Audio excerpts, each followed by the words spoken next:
আমাকে স্বভাব কবি, ছন্দ কবি, অনেক কবি নামেই বলা হয়। আসলে আমি ছন্দ দিয়েই বেশিরভাগ কবিতা লিখি, মাঝে মধ্যে একটু কবিতা লিখি। তবে আজকে একটু ছন্দ পতন হচ্ছে, বিপদের দিকে চলে গেলাম।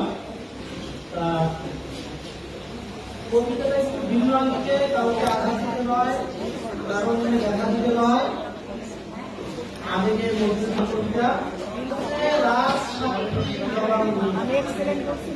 রাজসাক্ষী, আজকে আমি রাজসাক্ষী,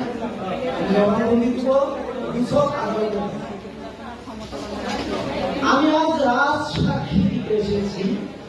আমি আজ সব গোপন কথা ফাঁস করে দিতে এসেছি। আমি সব কথা বলবো বিচার আইনজীবী আদালতের বিচারকের কাছে। আমি আমার 14 বছরের কারাবাসের বিভৎস নির্যাতনের কথা আমি বলতে এসেছি। যা বলবো তা এই আদালত করার কোন দর্শনার্থী কখনো শোনে আমার। আমি গ্রাম থেকে এসেছিলাম 1989 সালে এই ঢাকা বিশ্ববিদ্যালয়ের এই বিদ্যাপীঠে।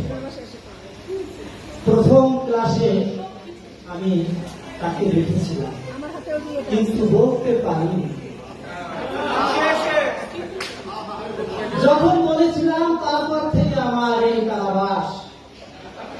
তৃতীয় পক্ষ ক্ষতি করেছিল তার, কিন্তু আমি হয়েছি অপরাধী। আমি আজ কারাবাস, অথচ আমার সামনে ওই যে পুলিশ বন্ধু, ওই যে সবচেয়ে ছোট বান্ধবী, তাদেরকে কতবার দেখেছি ক্লাস আটিকে লুকিয়ে লুকিয়ে। আরো আছে আমাদের ক্লাসের সবচেয়ে নম্রভদ্র বন্ধু কাজী মিঠু। আমি সাক্ষী, আমি বগুড়াতে গিয়েছিলাম, করেছি তাদেরকে। আমি আজকে সত্য কথা বলেছি, আমি আজ রাজ সাক্ষী।